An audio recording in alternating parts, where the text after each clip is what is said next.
ଶକ୍ତିଖେଳା ପକ୍ଷରୁ ଆପଣଙ୍କୁ ସ୍ୱାଗତ। ଓଡ଼ିଆ ପକ୍ଷ 2026 ପାଳନ ଅବସରରେ ବାଲେଶ୍ୱର ଜିଲ୍ଲା ପ୍ରଶାସନ ପକ୍ଷରୁ ଏକ ରକ୍ତଦାନ ଶିବିର ଜିଲ୍ଲା ମୁଖ୍ୟ ଚିକିତ୍ସାଳୟରେ ଥିବା ରକ୍ତ ଭଣ୍ଡାର ପରିସରରେ ଅନୁଷ୍ଠିତ ହୋଇଯାଇଛି। ଏହି ରକ୍ତଦାନ କାର୍ଯ୍ୟକ୍ରମକୁ ବାଲେଶ୍ୱର ଜିଲ୍ଲାପାଳ ଶ୍ରୀଯୁକ୍ତ ସୂର୍ଯ୍ୟବଂଶୀ ମୟୂରବିକାଶ ଶୁଭାରମ୍ଭ କରିଥିଲେ।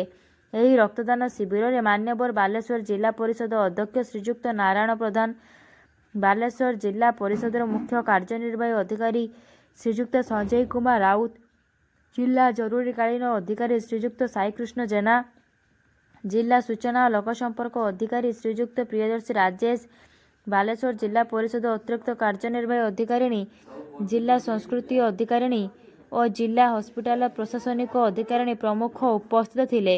ପରବର୍ତ୍ତୀ ସମୟରେ ମାନ୍ୟବର ବାଲେଶ୍ୱର ସାଂସଦ ଶ୍ରୀଯୁକ୍ତ ପ୍ରତାପ ଚନ୍ଦ୍ର ଷଡ଼ଙ୍ଗୀ ଓ ମାନ୍ୟବର ସଦର ବିଧାୟକ ଶ୍ରୀଯୁକ୍ତ ମାନସ କୁମାର ଦତ୍ତ ରକ୍ତଦାନ ଶିବିରକୁ ପରିଦର୍ଶନ କରିଥିଲେ ଏବଂ ରକ୍ତଦାତାଙ୍କୁ ଉତ୍ସାହିତ କରିଥିଲେ। ଏହି ରକ୍ତଦାନ ଶିବିରରେ ଜିଲ୍ଲା ମୁଖ୍ୟ ଚିକିତ୍ସା ଅଧିକାରୀ ଶ୍ରୀଯୁକ୍ତ ଅମୂଲ୍ୟ କୁମାର ଦାସ ଓ ରକ୍ତ ଭଣ୍ଡାର ଅଧିକାରୀ ଶ୍ରୀଯୁକ୍ତ ବସନ୍ତ କୁମାର ଉପାଧ୍ୟାୟଙ୍କ ପ୍ରତ୍ୟକ୍ଷ ତତ୍ତ୍ୱାବଧାନରେ ଖୁବ୍ ସୁରୁଖୁରୁରେ ରକ୍ତ ସଂଗ୍ରହ କରାଯାଇଥିଲା।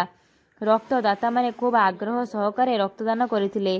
ସମାଜସେବୀ ସଲିମ ରାଜା ଓ ଯଶୋଦା ନନ୍ଦ ଆଶଙ୍କ ସହିତ ଅନେକ ସ୍ୱେଚ୍ଛାସେବୀ ସଂଗଠନର କର୍ମକର୍ତ୍ତାମାନେ ଏବଂ ଜିଲ୍ଲା ରକ୍ତ ଭଣ୍ଡାର ସମସ୍ତ କର୍ମଚାରୀମାନେ ଉପସ୍ଥିତ ରହି ରକ୍ତଦାନ କାର୍ଯ୍ୟକ୍ରମକୁ ସହଯୋଗ କରିଥିଲେ। ଆଜି ବାଲେଶ୍ୱର ଜିଲ୍ଲା ମୁଖ୍ୟ ଚିକିତ୍ସାଳୟରେ ମୋଟ 41 ୟୁନିଟ୍ ରକ୍ତ ସଂଗ୍ରହ କରାଯାଇଥିଲା। ଏହା ବ୍ୟତୀତ ବାଲେଶ୍ୱର ଜିଲ୍ଲା ରକ୍ତ ଭଣ୍ଡାର ପକ୍ଷରୁ ଆଜି ଚାନ୍ଦିପୁରରେ 157 ୟୁନିଟ୍, ଜଳେଶ୍ୱରରେ 21 ୟୁନିଟ୍ ଏବଂ ରୂପସାରେ 25 ୟୁନିଟ୍ ରକ୍ତ ସଂଗ୍ରହ କରାଯାଇଛି।